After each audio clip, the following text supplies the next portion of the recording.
눈에 쏙 들어오는 오늘의 한국사 마인드맵입니다. 오늘은 1950년 이후 대한민국의 정치, 경제 발전 모습을 민주화 운동, 경제 발전이라는 주제로 나눠서 공부해 보도록 하겠습니다. 자, 우리 제자는요, 첫 번째, 주요 민주화 운동이 일어난 원인과 이때 시민들이 주장한 내용이 무엇인지 이해하시면 되고요. 자, 두 번째, 우리나라 경제 발달 과정을요, 시대별로 잘 구분하시길 바랍니다. 안녕하세요. 반갑습니다. 이금수입니다. 여러분 그거 아세요? 우리 1강 구석기 시대를 출발해가지고요. 지금 오늘 우리 공부하는 역사까지 하게 되면 우리 역사의 큰 흐름을 다 여러분이 다 마무리를 하는 겁니다. 아니 선생님 우리 뒤에도 수업이 남아있잖아요. 예, 물론 수업이 남아있습니다. 하지만 뒤에서 공부할 내용들은요. 새로운 내용을 공부하는 것이 아니라 그동안 배웠던 많은 내용들을 연속 4시간 주제별로 다시 한번 복습, 정리를 하게 될 거고요. 그리고 마지막 2시간 동안은요. 새롭게 나온 이제 기출문제들은 어떤 유형인지 분석을 좀 해보는 시간을 마련을 했습니다. 자, 그러니 여기까지 공부하시면요. 이제 역사 이야기가 끝나는 겁니다. 너무 대단하시죠? 제가 정말 여러분들 너무나 기특하게 생각하고요. 이렇게 기특한 제자들을 위해서 우리 이번 강의도 정말 제가 열심히 구성을 해왔거든요. 우리 제자들은 교재를 피면서 오늘 이야기 무엇이 전개될지 기대 잔뜩 하시고 찾아오시길 바랍니다. 지금부터 출발합니다.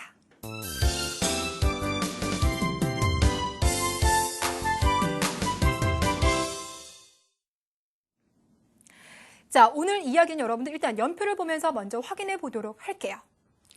자, 연표를 보니까요. 빨간색 선이 쭉 하고 이어지죠. 그쵸? 그리고 그 중간에 보니까요. 1960년, 1980년, 87년이라고 나와 있습니다. 무엇일까요, 여러분들? 자, 여기 나와 있는 사건들은 바로 우리나라 민주주의 발달에 크게 기여한 바로 민주화 운동이 되겠습니다. 여러분 그거 아시죠? 대한민국의 민주주의는요. 우리와 비슷한 시기 때 민주주의를 도입했던 나라들과 비교를 했을 때 상당히 많이 안정되어 있습니다. 아직 다른 나라들, 가령 아시아와 아프리카의 그런 나라들을 보면은요, 군인들이 이제 군사력을 이용해서 권력을 잡기도 하고, 오랫동안 독재를 하는 이런 이제 정치인들이 등장하는데, 우린 지금 그런 걱정 안 하잖아요.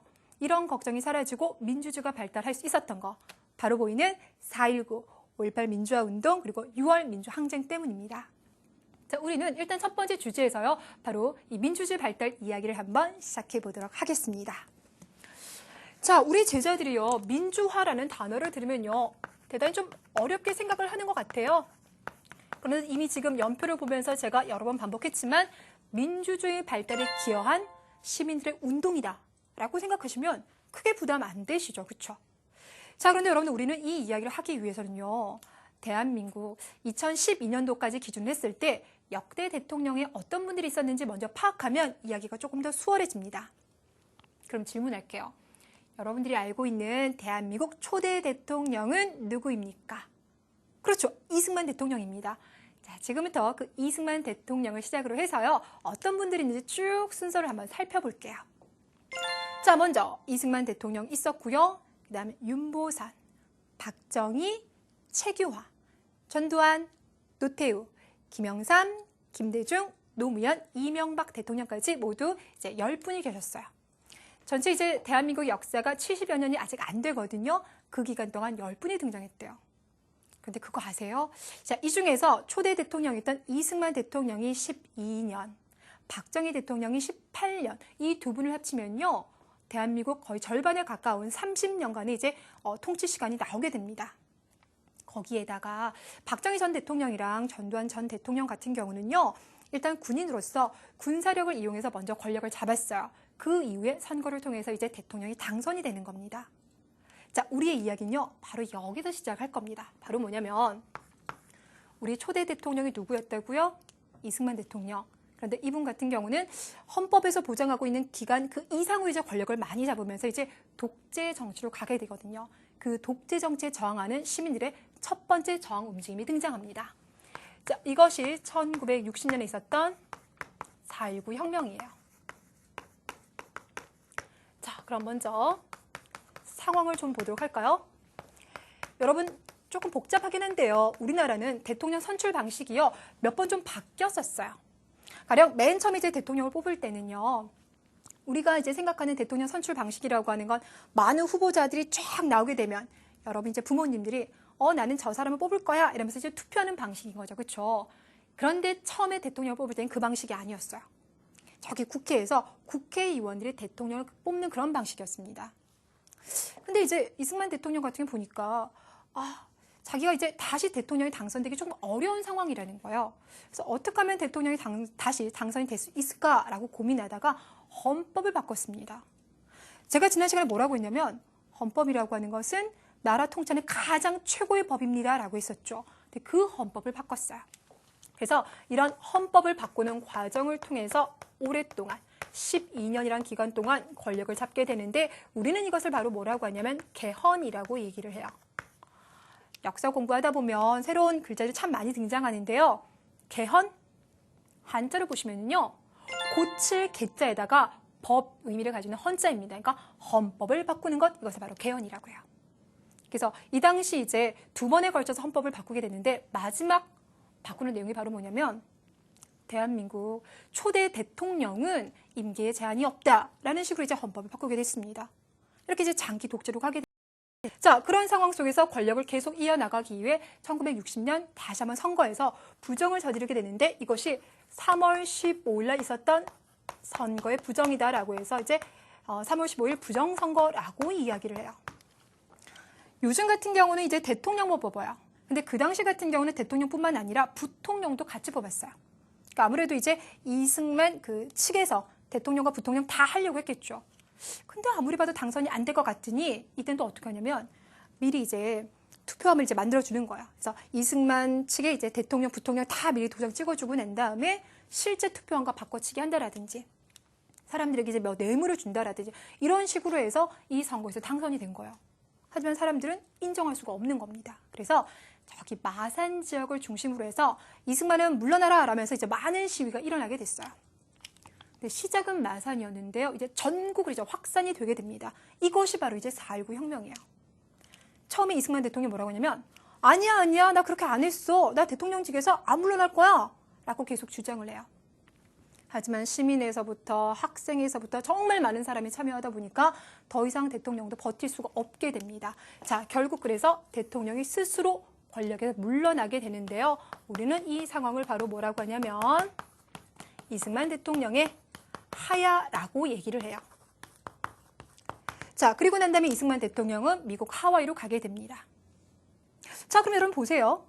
독재 정치를 시민들이 가만히 보고만 있는 것이 아니라 스스로 저항해서 그걸 끌어내린 거잖아요. 이것이 바로 뭡니까? 우리나라 민주주의 발달의 그 첫 번째 단추가 되는 겁니다. 자, 그럼 이렇게 이제 4.19 혁명 이후에 우리나라의 민주주의가 이제 한 단계 발전을 했겠죠. 그런데 그런 상황도 잠시 다시 혼란에 빠지게 됩니다. 바로 뭐냐면 앞서 박정희 전 대통령에 대한 이야기 했었죠? 이분 같은 게 처음에 어떻게 권력을 잡았다고요? 군대를 이용해가지고 먼저 권력을 잡았습니다. 그런데 이분 같은 경우는 좀 오래 통치했어요. 18년 동안. 물론 오늘 우리 두 번째 주제에 경제발전이라는 거 얘기할 거라 했죠. 이 경제발전에서 박정희 전 대통령이 이룩한 업적은 상당히 많이 있습니다만 정치적으로 봤을 때는요. 이승만 전 대통령과 더불어 헌법을 계속 바꿔가면서 오랫동안 권력을 잡은 이제 독재 정치가 되겠습니다. 사람들이 그 독재 정치에 많이 저항을 했지만 일단 그 정치 자체를 완전히 마무리 짓지는 못했었어요. 그런데 이런 상황 속에서 무슨 일이 벌어지냐면 79년도 10월 26일 날 박정희 전 대통령이 부하의 총격에 의해 사망하는 사건이 벌어지게 됩니다. 우리는 이 사건을 바로 뭐라고 하냐면 12.6 사태라고 불러줘요. 아, 선생님 우리 역사 공부하다 보니까 숫자 너무 많이 나와요 라고 할 것 같은데요. 일어난 그러니까 시간 있죠? 그 날짜를 기준으로 해서 이름을 많이 붙여줘요. 자, 이렇게 해서 이제 박정희 전 대통령이 이제 피살되게 되고 그럼 사람들은 장기 독재가 이제 끝나는 건가? 라고 기대를 했지만 같은 해 79년 12월 12일 전두환을 중심으로 해서 군인들이 다시 한번 권력을 잡게 됩니다. 이때 권력을 잡은 군인들을 뭐라고 하냐면요. 이전의 군인들과 구분시켜서 새로운 군인 세력이다라고 해서 신군부라고 불러줘요. 자, 그리고 그들이 이제 집권을 하게 되죠. 시민들은요. 민주주의가 더욱더 발달하나 싶었는데 다시 한번 군이 등장해요. 자라보고 놀란 가슴 소뚜껑 보고 놀란다고요. 사람들은 이 상황에 대해서 당연히 당혹스러워했겠죠. 그렇죠? 자, 그런데요. 신군부는요. 권력에서 물러나지 않고 오히려 더 조금 상황을 이제 공포스러운 분위기 만들어갑니다. 바로 뭐냐면 계엄령이라는 걸 선포해요. 우리 이제 현대사를 공부하다 보니 계엄령이 등장하는데 바로 뭐냐면 국가가 이제 위기 상황이 됐을 때 군사력을 이용해서 국내 질서를 안정시키는 것, 이것이 바로 계엄령이 됩니다. 그리고 이것을 이제 전국적으로 확대 실시를 하게 돼요. 자, 바로 이러한 상황에 대해서 1980년 5월 18일 저기 광주 지역을 중심으로 해서 계엄령을 철회하고 신군부는 퇴진하라 요구하는 운동이 일어납니다. 이것이 바로 5.18 민주화 운동이 됩니다. 자, 그럼 이 민주화 운동 어떻게 됐을까요? 결과적으로 말하면요, 이때 광주 시민들은 당시 계엄군이 광주에 파견이 되었었는데 그들의 진압에 의해서 결국 많은 사람들이 죽거나 다치거나 지금까지도 실종되었습니다. 자, 하지만 여러분 너무 결과론적인 이야기만 하지 마세요. 결과적으로 보면은 시민군이 이제 진압을 당했지만 이렇게 시민들이 저항했었던 것이 있었기 때문에 이후 이제 전두환은 대통령이 됩니다. 하지만 헌법에서 보장하는 기간 동안만 대통령을 하게 되고요. 더 이상 장기 독재로 가지는 않습니다. 됐나요? 자, 그리고 이제 시간이 흘러서 이번에 어디로 가냐? 1987년의 상황으로 가겠습니다. 바로 이때가 전두환 전 대통령의 마지막 이제 해가 되겠습니다. 이때 사람들은요, 다시 한번 봉기를 해요. 특히 6월에 봉기를 했다라고 해서 6월 민주항쟁이라고 불러주는데 왜 봉기를 하게 되냐면 앞서서 우리나라 대통령 선출 방식은 조금 여러 가지 변화가 있었습니다 라고 얘기했었죠. 그렇죠?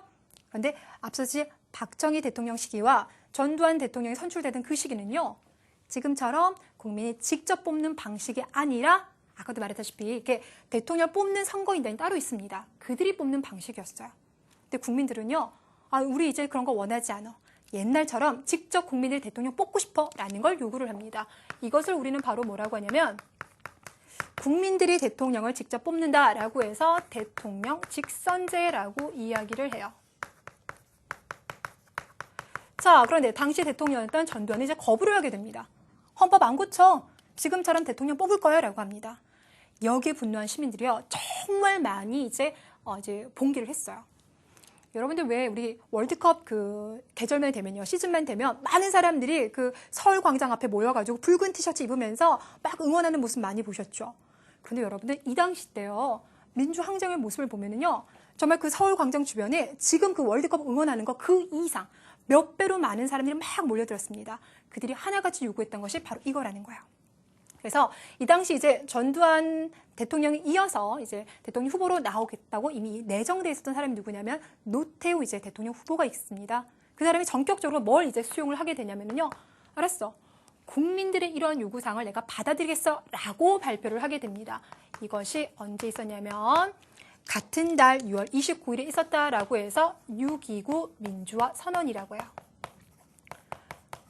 자, 그래서 국민들이 요구했었던 대통령 직선제로의 헌법 개정, 개헌이라고 하죠. 그것을 받아들입니다. 여러분 조심하세요. 여기서 전두환 전 대통령이 6.29 민주화 선언했다라고 하면 안 됩니다. 노태우 당시 대통령 후보가 이것을 받아들인 겁니다. 되셨나요? 자, 그래서 지금까지 여러분들 대통령을 직접 우리가 뽑게 되는 겁니다. 자, 그럼 여러분들 지금까지 나왔던 이 내용들을 정리를 해보면 이런 상황들, 독재 정치가 계속 이어진다거나 아니면 군인들이 권력을 강제로 잡았을 경우 국민들은 가만히 있지 않고 저항했다라는 거, 여러분 충분히 파악할 수가 있겠죠. 자, 근데 여러분께서 시간이 지나고 나면요, 알긴 알겠는데요, 세 가지가 너무 헷갈려 라고 할 것 같아요. 자, 그래서 우리는 다시 한번 4.19 혁명, 5.18 민주화운동, 6월 민주항쟁에 대해서 정리를 해볼 텐데요. 여러분이 꼭 기억하실 거, 일단 순서입니다. 근데 너무 걱정 안 하셔도 돼요. 4, 5, 6. 우연의 일치이긴 하지만요, 달수가 이렇게 한 달씩 다 이렇게 연결이 되죠. 그렇죠? 그러니까 여러분이 기억하기 좀 좋고요. 세부적인 내용을 들어가면 4.19 혁명 같은 경우는 이승만 독재와 3.15 부정선거에 사람들이 저항했다라는 거. 두 번째, 5.18 민주화 운동 같은 경우는 신군부가 권력 잡은 것에 대해서 저항한 거죠. 그리고 마지막으로는 6월 민주항쟁을 통해서 대통령 직선제를 드디어 이제 받아내게 됐다라는 겁니다. 되셨을까요?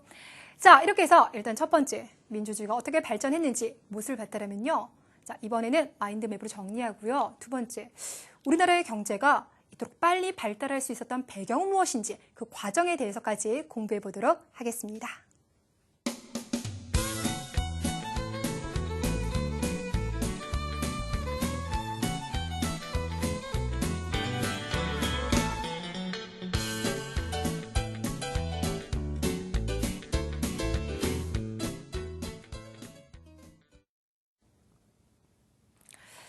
자, 여러분들 경제 발전이다. 여러분들은요, 대한민국이 상당히 이제 부유한 상황 속에서 나고 자랐습니다. 그렇기 때문에 과거 우리나라의 경제가 얼마나 어려웠는지에 대한 느낌이 크게 없으시죠. 그렇죠? 근데 여러분들 제가 이 한마디를 해드리겠습니다. 우리나라가 단기간에 경제를 성장시킨 것을 보고요. 많은 나라들이 뭐라고 불러주냐면 이건 정말 기적이다. 그래서 한강을 붙여서 한강의 기적이라고 불러줬어요. 왜냐면은요. 우리 6.25 전쟁 겪고 난 다음에요. 공장 하나 제대로 남아있었던 거 없었다라고 말했었죠. 그런 상황 속에서 지금 현재 세계 10대 무역 대국으로까지 성장하게 됐어요. 전 세계 여러분들 우리나라 뭐 텔레비전이라든지 뭐 배라든지 많은 물품들이 정말 곳곳에 팔리고 있습니다. 이런 모습을 보면서 우리에게는 당연하지라고 할 수 있겠지만 전 세계가 보기에는 너무나 깜짝 놀 만한 사건인 거죠. 자, 지금부터 이 경제 발전은요. 크게 두 가지 주제로 나눠서 공부를 해볼게요. 자, 첫 번째. 자, 우리나라는요. 단기간에 아주 빠르게 발전했습니다. 그래서 앞서 말했다시피요. 한강의 기적이라고 불릴 만큼 급속하게 발전을 했고요. 두 번째, 그럼 이렇게 이제 빠른 발전을 보일 수 있었던 것은요. 많은 노력이 있었다라는 거죠. 일단은 국민들의 노력을 보겠습니다. 여러분, 할아버지, 할머니 그 이후 세대가 이제 중심층이 될 것 같은데요. 그들은 밤낮을 가리지 않고 일했었고요. 회사에서 또 많은 또 뭐 개발도 하고요. 뿐만 아니라 여러분들 이 당시 같은 경우는 우리가 또 워낙 돈이 많이 부족한 나라였습니다. 그래서 해외에 우리 이제 노동자들이 이제 나가서 외국에서 돈을 벌어오는 모습도 많이 펼쳐졌어요. 자, 대표적으로 우리가 얘기할 수 있는 게요. 바로 독일에 나간 광부와 간호사가 되겠습니다. 독일 같은 경우는요. 1970년대 특히나 광부나 간호사가 하는 일이 이제 너무 힘든 일이다 보니까 독일 사람들이 이 일을 잘 안 하려고 했어요. 그래서 한국 젊은이들을 보내주라. 그럼 그들이 이제 직업을 주고 많은 월급을 주겠다라고 제안을 하게 됩니다. 그래서 많은 젊은이들이 독일을 떠나가게 됐어요. 그곳에서 여러분들 광부 일을 하는 거 결코 쉽지 않죠. 그렇죠? 뭐 아주 깊은 갱도까지 들어가야 되고 많은 또 낯선 사람들을 병간호한다는 일이 그렇게 녹록한 일은 아닙니다. 근데 이곳에서 열심히 일하고 그들이 이제 돈을 벌었어요. 우리 같으면 그 돈 직접 쓰죠. 그렇죠? 그런데 이들은 그러지 않았습니다. 그들이 번 돈을요. 고향에 보내줘요. 고향에서는 그 돈 가지고 생활비를 쓰고 동생들 이제 학교를 보내는 겁니다. 자, 이렇게 이제 벌어오는 돈이 있었고 또 1970년대와 이제 80년대를 가면요. 혹시 우리 제자들 중동이라고 들어봤어요?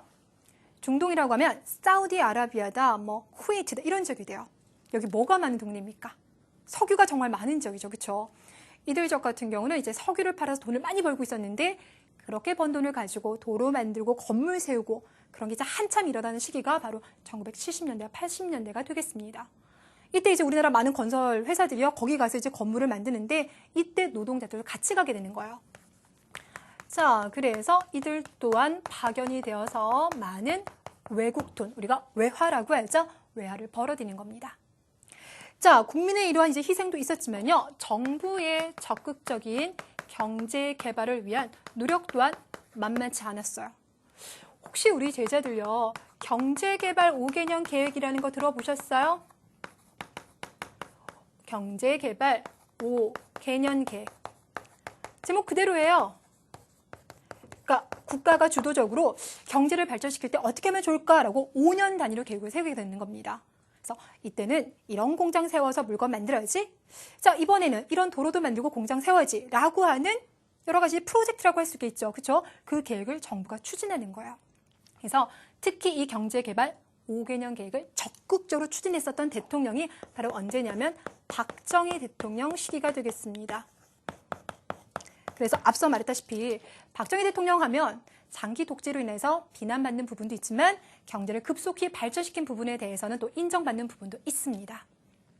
자, 특히나 정부가요, 이렇게 여러 가지 계획을 추진할 때 가장 중점을 뒀던 부분이 있어요. 바로 뭐냐면, 아니, 우리나라는 땅이 넓어서 지하 자원이 많은 것도 아니고, 그렇다고 해서 뭐 세계적인 대학이 많아서 유학생들을 유치할 수 있는 것도 아니고, 아니, 어떻게 하면 돈을 벌 수 있지? 고민하다가, 안 되겠다. 물건을 많이 갖다 팔자라는 정책을 세워요. 그래서 철저하게 정부는요, 수출을 많이 할 수 있는 그런 계획들을 추진하게 되는 겁니다.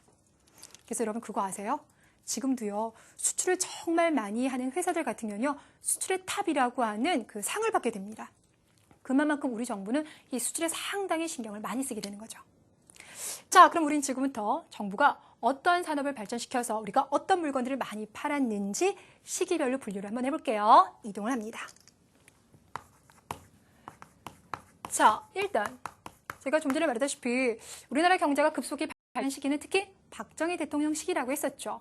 자, 이분 시기가 이제 1960년대부터 시작이 됩니다. 그래서 60년대부터 들어가 볼게요. 이때는 이제 우리가 가지고 있는 건요, 지하 자원도 별로 없고 돈도 없고 뛰어난 기술도 없습니다. 그래서 우리 또 워낙 또 손재주는 좋잖아요. 이것을 이용해서요, 옷이라든지 신발 같은 거 만들었어요. 학교에서 배웠을 것 같은데 우리 이런 산업을 혹시 뭐라고 불러주는지 알고 있을까요?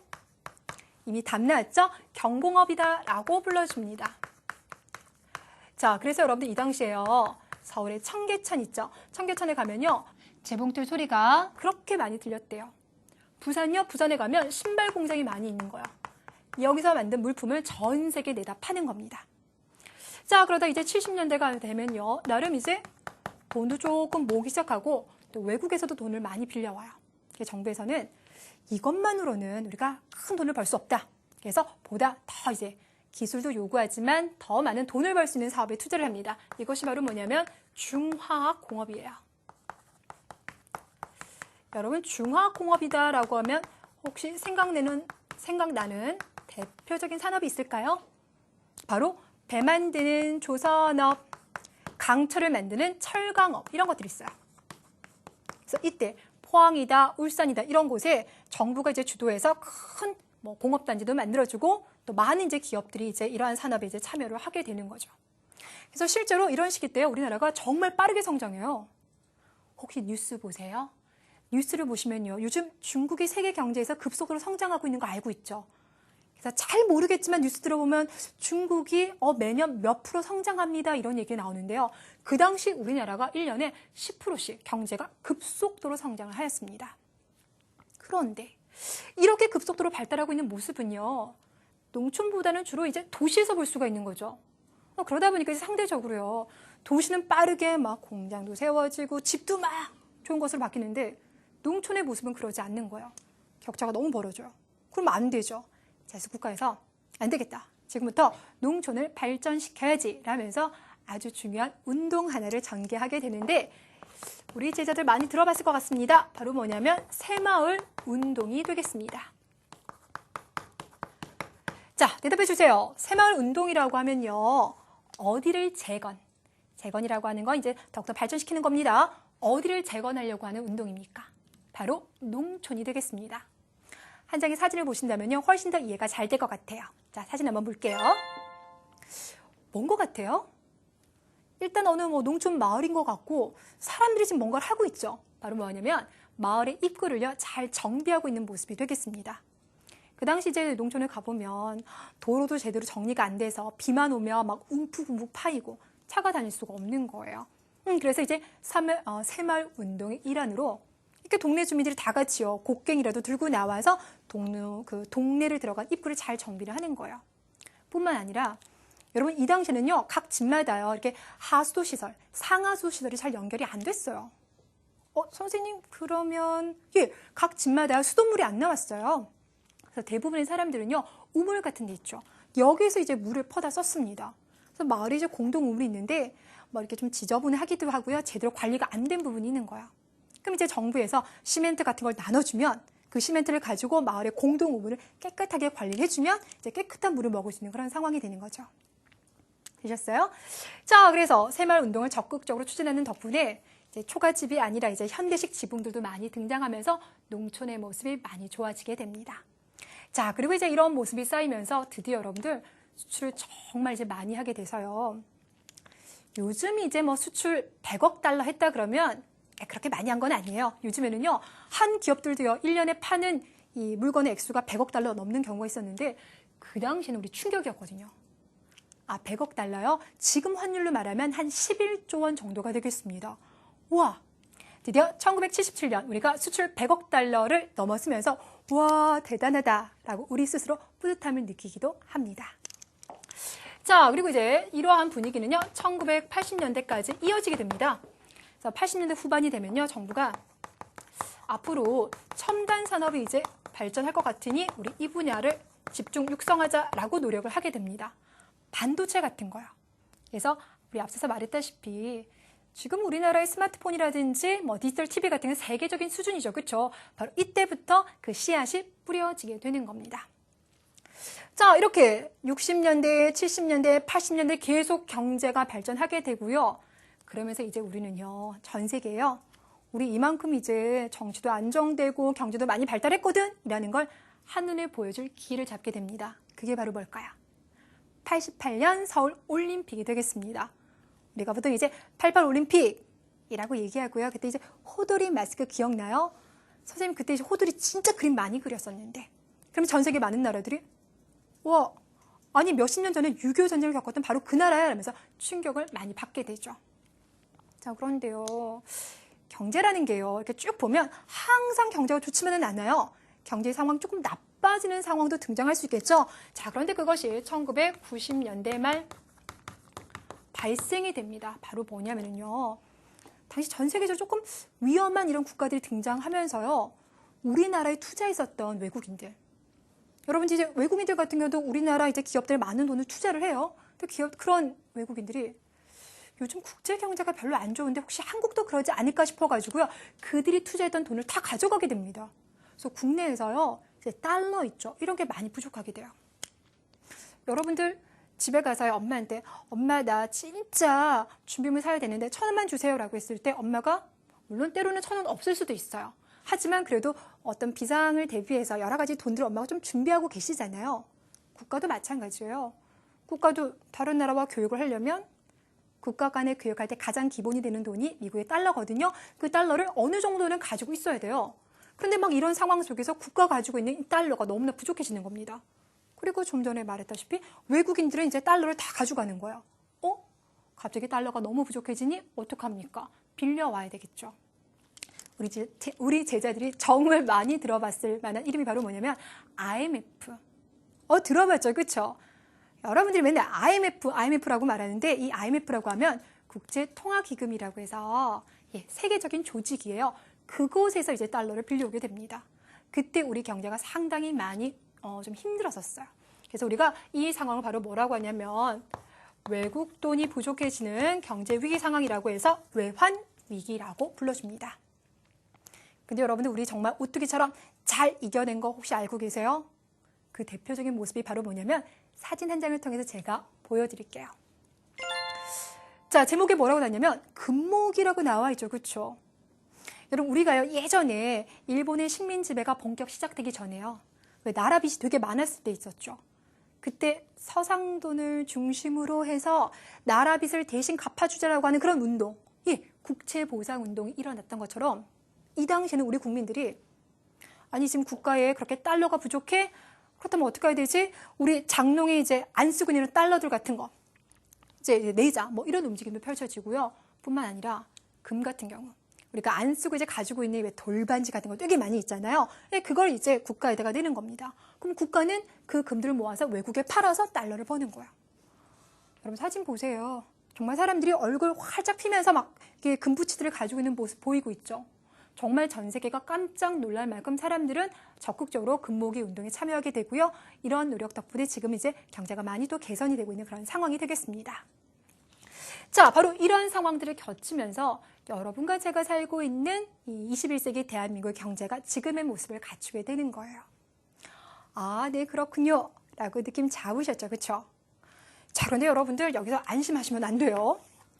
우리 제자들에게 제가 이렇게 설명하고 나면 제자들은 그럼 선생님 일단 여기서 요것만 기억하면 되겠죠? 라고 할 것 같은데 아니요. 이것도 기억하셔야 되지만 우리 첫 번째 주에서 뭐 공부했습니까? 대한민국의 정치 발전을 이룩한 민주화 운동에 대해서 공부했죠. 근데 현대사에서부터는요. 그 정치와 경제 발전을 잘 섞어서 시기별로 구분하는 거 진짜 중요하거든요. 자, 그래서 여러분들에게 꼭 부탁하겠습니다. 기억해 주세요. 자, 바로 무엇이냐면 1960년 하면 4.19 혁명이 일어났었죠. 자, 그리고 그 이후에 박정희 대통령이 열심히 경제개발 5개년 계획을 추진하면서 경제 발달시켰다고 얘기했었습니다. 자, 그리고 그 이후에 1980년 되니까 5.18 민주화 운동도 일어났었고요. 그리고 87년 되니까 대통령을 직접 뽑고 싶어요 라면서 6월 민주항쟁도 일어났었죠. 그리고 그 바로 다음 해에 88 서울 올림픽이 일어났습니다. 이렇게 우리가 경제 쭉 발전시키다가 1990년대 말이 되면 외환위기를 겪으면서 조금 위태로워졌지만 지금은 잘 극복했다라는 거. 됐어요? 안 됐을 것 같아요. 그렇죠? 솔직히 말하면 조금 많이 어렵죠. 이 어려운 내용은 우리 제들의 복습과 모르는 부분은 선생님에게 질문하면 해결할 수 있을 거라고 생각을 합니다. 자, 이렇게 해서 여러분들 우리 대한민국의 경제발전 두 번째 주제 여기서 마무리 지을게요. 우리 마인드맵을 통해서 정리하고요. 지금부터 문제풀이도 시작해 보도록 하겠습니다.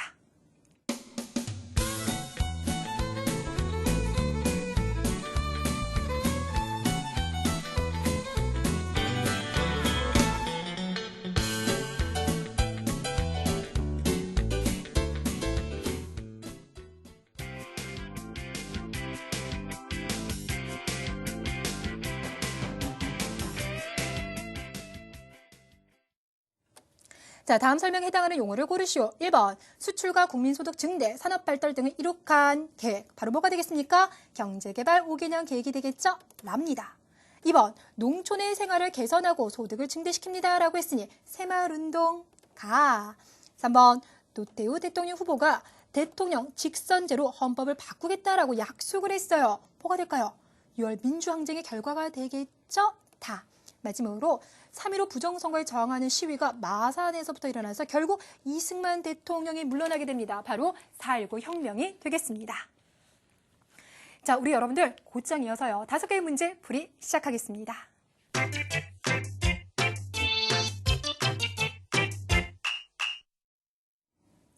자, 이번 시간에는요. 출제 예감 문제부터 먼저 풀어볼게요.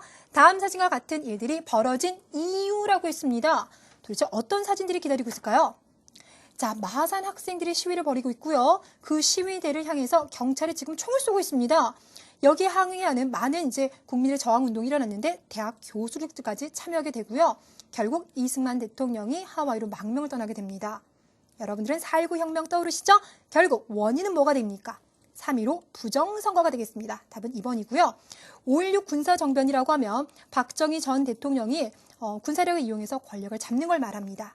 유신체제다라고 하면 박정희 대통령이 70년대부터요. 장기 독재로 넘어갔던 시기들을 말해요. 우리 제자 등이 조금 어려울 테니까 일단 들어만 주세요. 자, 이번엔 두 번째. 사진이 나타내는 사건에 대해서 사실과 의견을 말했습니다. 이 중에서 의견에 해당하는 것을 골라주세요 라고 했어요. 여러분 사실이라고 하는 건요. 객관적이라는 단어 들어보셨습니까? 예, 바로 그거예요. 누가 뭐래도 바꿀 수 없는 것. 누가 봐도 그대로인 것. 이것이 바로 사실입니다. 반면에 의견이라고 하면 주관인 거죠. 사람마다 생각이 달라질 수 있는 것. 자, 볼까요? 여러분 사진을요. 크게 잘 보시면은요. 여기 위에 전남이라고 하는 한자가 보이실 겁니다. 한자가 보이실 겁니다. 전남, 바로 여러분들 광주의 모습이 되겠습니다. 자, 광주가 전라남도에 위치하고 있거든요. 자, 결국 여기서 말하고 있는 건 1980년 5월 광주에서 일어난 5.18 민주화 운동을 말합니다. 자, 이때 계엄군의 진압으로 많은 사람들이 죽거나 다쳤죠. 그리고 신군부에 반대하는 학생과 시민들이 시위에 참여한 것도 맞죠. 근데 여러분들 1번에서 3번까지 나와 있는 건요. 다른 어떤 사람의 이야기에도 절대 변하지 않는 사실이죠. 누군가가 아니야 나는 6월이라고 생각해 라고 주장할 수 있는 부분은 아니잖아요. 그렇죠? 자, 그래서 우리 여기에 나와 있는 내용들은 역사적 사실이라고 합니다. 반면에 4번을 봤더니요. 민주주의 발전의 밑거름이 되어서 민주화 운동이라고 해라고 불러줬어요. 그러니까 지금 이 부분은 5.18 민주화 운동을 좋게 지금 평가를 하고 있는 거죠. 평가라는 건 생각이 들어간 거예요. 자, 그래서 답은 4번이 되겠습니다. 자, 이번에는요. 9회에 나온 문제인데요. 다음 가에 들어갈 뉴스의 사진 자료로 가장 적절한 것은 이라고 했습니다. 자, 일단 뉴스를 좀 볼까요? 대통령 직선제를 주요 내용으로 하는 헌법 개정이 이루어지게 됐습니다. 이제 앞으로 국민이 직접 대통령을 뽑을 수 있게 되는 기회가 마련될 것입니다. 라고 얘기했어요. 우리가 오늘 배웠었던 3가지 민주화운동 중에서요. 대통령을 직접 뽑게 된다. 뭐와 관련돼 있죠? 바로 6월 민주항쟁입니다. 자, 그래서 봤더니요. 답이 보이십니까? 예, 답은 4번이 되겠습니다.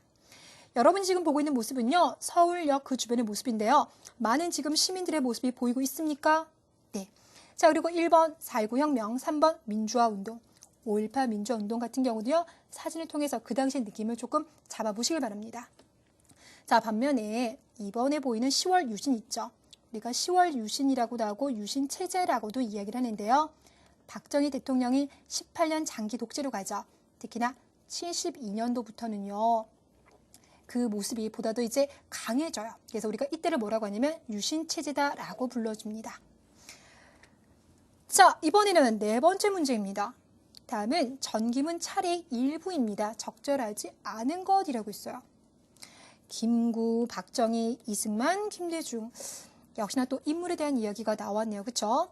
현대사에서는 인물들의 특징 잘 구분해 두시길 바랄게요. 먼저 첫 번째, 김구, 한인애국단 조직, 대한민국 임시정부를 1940년대부터 이끌었다 그랬죠? 이때 이제 주석이라는 이제 자리에 있었습니다. 이때 이제 대통령이라고 하지 않고 주석이라 하기 때문에 용어에 조금 익숙해 두시면 될 것 같고요. 두 번째, 이승만. 이승만은 남한 단독 정부 수립을 찬성했죠. 그리고 대한민국 초대 대통령이 되었습니다. 이거 맞네요. 3번, 박정희. 박정희 대통령이 일단 군인 신분으로서 군사력을 이용해서 권력 잡았던 거. 우리 그 사건을 5.16 군사정변이라고 합니다. 라고 아까 문제풀이에서 얘기했었죠. 그리고 이 시기 경제개발 5개년 계획을 적극 추진한 거 맞고요. 자, 답은 4번이 확실한데요. 왜 4번일까요? 6.29 민주화 선언이 나왔는데요. 이것은 당시 대통령 후보였던 누가? 노태우가 이것을 선언하게 되는 겁니다. 그러니까 틀렸죠? 자, 오늘의 마지막 문제가 되겠습니다. 다음 시기에 사실로 옳지 않은 것은 이라고 했습니다. 자, 여기 봤더니 지금 많은 광부들이 독일에 파견되었습니다 라고 했었죠. 그렇죠? 새마을운동을 전개했고요. 경부고속국도 개통된 거 1970년. 그때 사진 한번 봤었죠, 여러분들. 경제개발 5개년 계획도 정부가 열심히 추진했어요. 그런데 IMF로부터 우리가 돈을 빌렸던 시기는 언제가 되겠습니까? 90년대 말이 되겠습니다. 자, 그러니 답은 몇 번이라고요? 4번이 됩니다. 자, 공부할 내용이 너무 많아서 숨가쁘게 달려왔는데 그래도 여러분들 어떤 문제가 출제될지 짚어보지 않을 수가 없겠죠? 문제 분석합니다. 자, 먼저 첫 번째, 주 민주화 운동의 원인, 주장, 결과를 묻는 문제 꼭 출제됩니다. 기억해 두시고요. 두 번째, 1960년대에서 70년대 경제 성장에서 나타난 여러 가지 특징들도 잘 기억해 두시기를 바라겠습니다. 자, 이렇게 해서 여러분들 우리 정말 열심히 달려왔고요. 우리 역사에 공부가 이제 끝난 겁니다. 다음 시간부터는 이제 우리가 복습만 하면 돼요. 우리 이제들 정말 기특하고요. 복습할 때 기억 잘 날 수 있도록 오늘 배운 내용도요. 머릿속에 콕콕 넣고 오시길 바라겠습니다. 수고 많으셨습니다.